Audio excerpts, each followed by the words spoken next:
Hello बच्चों, कैसे हैं आप लोग। रैदास के पद हम लोगों ने 3 पद के बारे में हम लोगों ने व्याख्या कर लिया था, उसके बारे में डिस्कस हो चुका है पहले से ही। आज चौथे के बारे में हम लोग डिस्कस करने वाले हैं। वेस्ट बंगाल बोर्ड क्लास 10 रैदास के पद। राम बिन संशय गांठ न छूटे, काम क्रोध मोह मद माया इन पंचन मिली लूटे।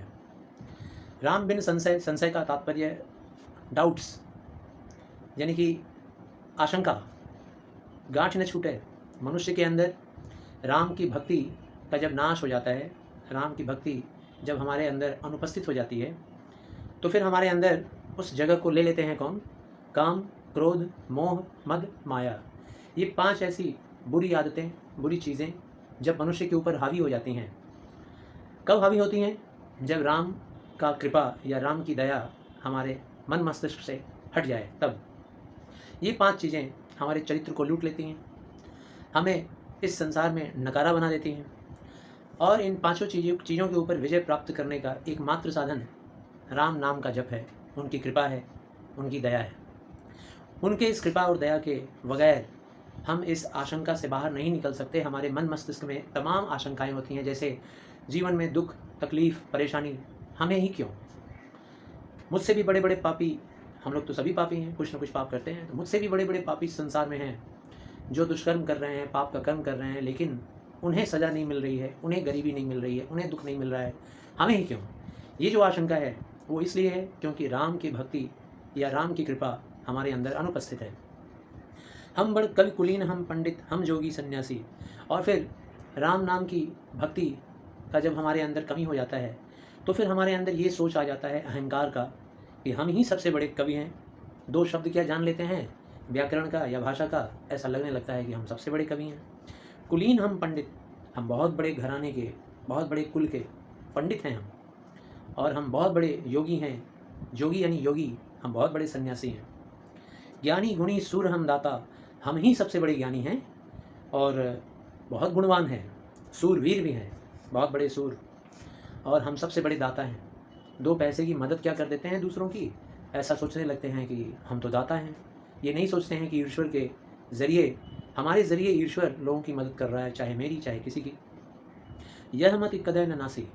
और ईश्वर यानी प्रभु श्री राम की भक्ति की अनुपस्थिति में हम लोग इस मति, ये जो मति है हमारे अंदर, अहंकार की मति, अहंकार की जो हमारे अंदर सोच है, इसका कभी नाश नहीं होता है। हमारे अंदर ये जो सोच आ जाता है कि हम ही सबसे बड़े हैं, हम ही बहुत बड़े ज्ञानी हैं, पंडित हैं, इसका कभी नाश नहीं होता है। यह मति कदय न नासी, कभी भी इसका नाश नहीं हो पाता है।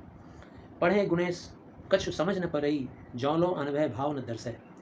पढ़ें गुणे यानी कि कितने भी गुणवान हो जाएं, कितनी भी पढ़ाई कर लें, कितनी भी उच्च शिक्षा प्राप्त कर लें, समझ न पा रहे, लेकिन हमारी समझ के ये चीज़ बाहर चला जाता है। जौलों अनभय भाव न दर्शय, जब तक दर्शय यानी दिखाई देना, स्पष्ट रूप से दिखाई देना, और अनभय का मतलब सहजतापूर्वक, बहुत ही साधारण तरीके से।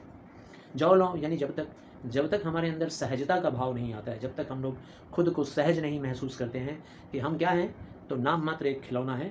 प्रभु हमारा हमें मतलब चलाने वाला या हमें कंडक्ट करने वाला एक बहुत बड़ा तंत्र है, और उसके हम एक छोटी सी कठपुतलियाँ हैं। जब तक इस सहजता का भाव हमारे अंदर नहीं आता, लोहा हर न होई धू कैसे जो पारस नहीं परसे। जैसे उदाहरण के तौर पर दे रहे हैं कि जैसे लोहा को ले लीजिए, लोहा को जब तक पारसमणि नाम का पत्थर ना छुए वह सोने में परिवर्तित नहीं होता। उसी प्रकार से हमारे अंदर यह भावना, सहज भावना आ जानी चाहिए कि जब तक हमें प्रभु श्री राम या प्रभु की भक्ति हमें आशीर्वाद के रूप में ना मिल जाए, तब तक हम लोग, हमारे जैसे लोहे, कभी हम लोग सोना नहीं बन सकते। सोना बनने का तात्पर्य हम मूल्यवान नहीं हो सकते, हमारा मानव जीवन नष्ट है, बेकार है। कहें रैदास और असमझसी, भूल परे भ्रम भोरे, एक आधार नाम नरहरि को, जीवन प्राण धन मोरे। रैदास जी अंतिम पंक्ति में कहते हैं कि ऐसी मूर्खता की भावना, ऐसी मूर्खता की बातें जब तक हमारे हृदय में, हमारे मन में रहेंगी, तब तक हम लोग इस तरह का भूल करते रहेंगे, तब तक हम लोग इस भ्रम में रहेंगे। भूल परे भ्रम भोरे, तब तक हम लोग ये भूल, तब तक ये भ्रम में जीवित रहेंगे, इस भूल को दोहराते रहेंगे। एक आधार नाम नरहरि को, सिर्फ एक मात्र आधार नरहरि का ही है। नरहरि यानी प्रभु श्री राम का ही एकमात्र, उनके नाम का ही आधार सिर्फ हमारे जीवन में है।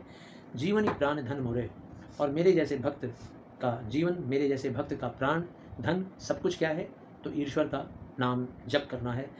प्रभु श्री राम का नाम जपना ही मेरे जीवन का एकमात्र आधार है और मुझे विश्वास है कि मैं इस तरह की आशंकाओं में कभी नहीं पड़ने वाला हूँ, क्योंकि मेरे जीवन का आधार तो सिर्फ प्रभु का ही नाम है, प्रभु श्री राम का ही नाम है। तो आशा करते हैं यह व्याख्या आपको समझ में आया। इसको बार बार पढ़िएगा और किताब सामने रख कर पढ़िएगा, वेस्ट बंगाल स्टूडेंट्स जो भी हैं क्लास 10 के, और इसको ज़्यादा से ज़्यादा शेयर भी कीजिए अपने दोस्तों के साथ, और सब्सक्राइब कीजिए चैनल को और बेल आइकन ज़रूर प्रेस कीजिए ताकि फिर से हमारी जो नई वीडियो आएगी सबसे पहले आपके पास पहुंचेगी। Thank you. हेलो बच्चों, कैसे हैं आप लोग? आज हम लोग रैदास के पद का आखिरी पद का विवेचना करेंगे, उसकी व्याख्या करेंगे। रे चित चेत कहीं अचेत काहें, बाल्मीकि ही देख रे, जाति थे कोई पद न पहुँचिया, राम भगत विशेष रे। इस पंक्ति में भक्त रैदास हमें ये बताना चाह रहे हैं कि अरे चेत यानी कि चेतना, अपने मन की बात कर रहे हैं। कहते हैं कि अरे मेरी चेतना, तू अचेत क्यों है?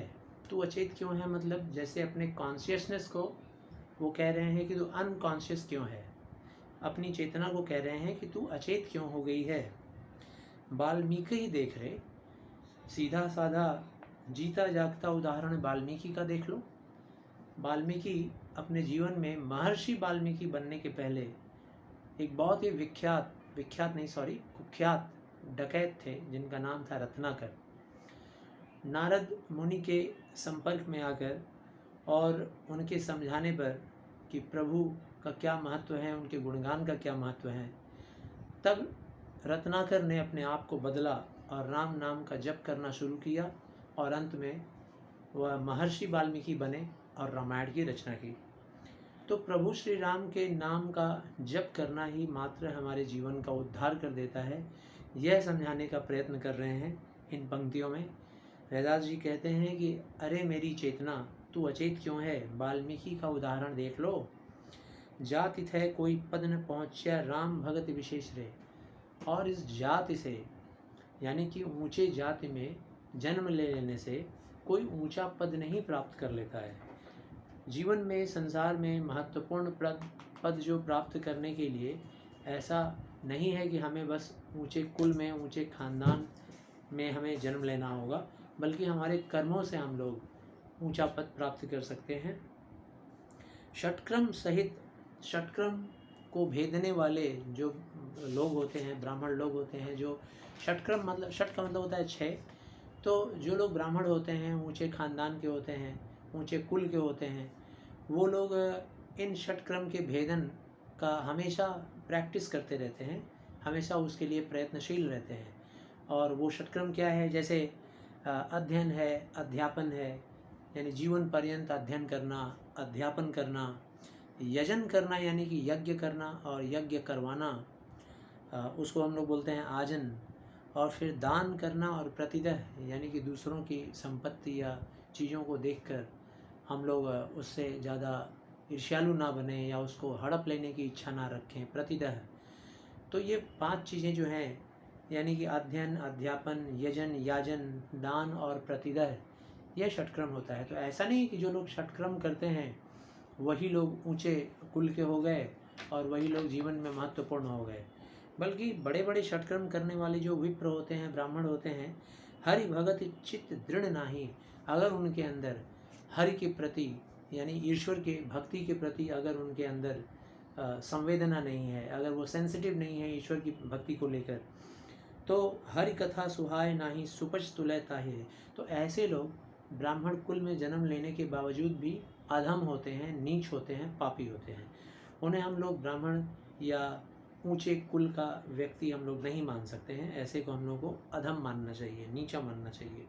सुपच तुलय ताहिरे, हरि कथा सुहाय नाही, सुहाय नाही मतलब जिनको अच्छी नहीं लगती है, हरि की कथा, हरि भजन, हरि कीर्तन जिनको अच्छी नहीं लगती है, ऐसे लोग अधम जाति के होते हैं।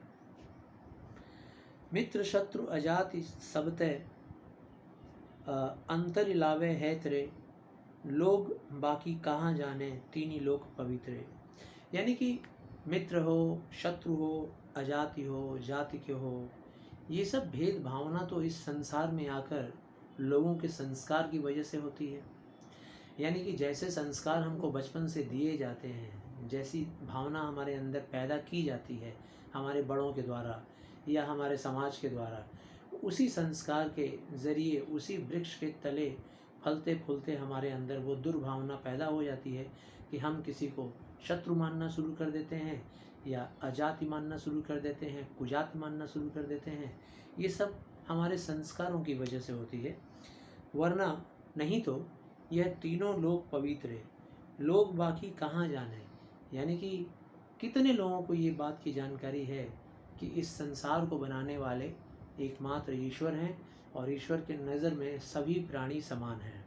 तो सभी प्राणी समान हैं तो फिर ऊंचा नीचा का भेदभाव कहाँ से आया? तो ऊंचे नीचे की भेदभाव से अगर दूर रहना है तो प्रभु का, श्री राम का नाम उनका जप करना ही एकमात्र आधार है, वरना नहीं तो हमारे अंदर ये दुर्भावना हमेशा पनपती रहेगी। ऊंचा नीचा भेदभाव, कौन बहुत बड़ा है, श्रेष्ठ है, कौन छोटा है। अजामिल गज गणिका तारी, तारी मतलब होता है उद्धार करना। अजामिल गज गणिका, गणिका एक स्त्री थी, वो उल्टा थी, यानी कि चरित्रहीन स्त्री थी। उसे उसके पाप से धोने वाले, उसके चरित्र को सुरक्षित बनाने वाले मात्र एकमात्र राम का नाम जप करना ही था। उसको एक संत मिले जिसने गणिका को, स्त्री को ये सिखाया कि तुम अपने इस बुरे व्यापार से बाहर निकलो और हमेशा श्री राम का नाम जप करो। और उसने किया और उसकी वजह से उसके जीवन का उद्धार हुआ, उसको, उसके जीवन को भी तारी किया ईश्वर ने। अजामिल भी इसी तरह से एक, वह भी, उसके बारे में भी कहा जाता है कि उसका व्यवहार, उसका चरित्र दूषित था। और अजामिल के भी जीवन का उद्धार प्रभु श्री राम के, नारायण के नाम ने, अजामिल ने अपने पुत्र का नाम ही रख दिया था नारायण। दिन रात अपने बेटे को बुलाने के लिए नारायण नारायण का पुकार करता था। सिर्फ नारायण के पुकार करने से, नाम लेने से ही उसके जीवन का उद्धार हो गया, जीवन की उसकी सारी दुविधाएं नष्ट हो गई। और गज ग्राह्य की कहानी है एक, है जैसे मगरमच्छ और हाथी, तो गज और ग्राह्य, तो हाथी को उस गज से, उस ग्राह्य से छुटकारा दिलाकर नारायण ने उस ग्राह्य को भी परम पद की प्राप्ति करवाई, यानी कि स्वर्ग उसको दिलाया। और गज के तो वो प्रभु थे ही नारायण। काटी कुंजर की पासिरे, इन लोगों को जो श्राप मिला था पूर्व जन्म का, या जिस श्राप से श्रापित थे ये लोग, उस सारे श्राप को काट कर और इनको परम पद की प्राप्ति दिलाने वाले प्रभु श्री राम, उनके नाम का जप करना एकमात्र आधार है। तो अगर प्रभु श्री राम ऐसे पापियों को अगर दुविधा से बाहर कर सकते हैं, उनके श्राप से बाहर कर सकते हैं, तो फिर ऐसे दुर्मति मुक्त किए मतलब ऐसे दुर्मति वाले लोगों को जब वो मुक्त किए ईश्वर श्री राम, तो क्यों न तेरे रैदास रे, तो हे रैदास तेरा वो क्यों न कृपा करेंगे। रैदास के ज़रिए रैदास ये कहना चाहते हैं कि हर इंसान का कृपा क्यों नहीं करेंगे, हर व्यक्ति की कृपा क्यों नहीं करेंगे। तो आज से ही हमें प्रभु श्री राम के नाम का जप करना शुरू कर देना चाहिए, ऐसा वो हमें शिक्षा देते हैं। तो वीडियो को किताब सामने रख कर देखिए, देखते रहिए और बार बार पढ़ते रहिए, तभी जाकर आपको ये क्लियर होगा। और सब्सक्राइब कीजिए ज़रूर से ज़रूर, और साथ ही साथ जो बेल बटन है उसको प्रेस कीजिए ताकि जो भी नई वीडियो आए वो तुरंत आपके पास पहुँचे। Thank you.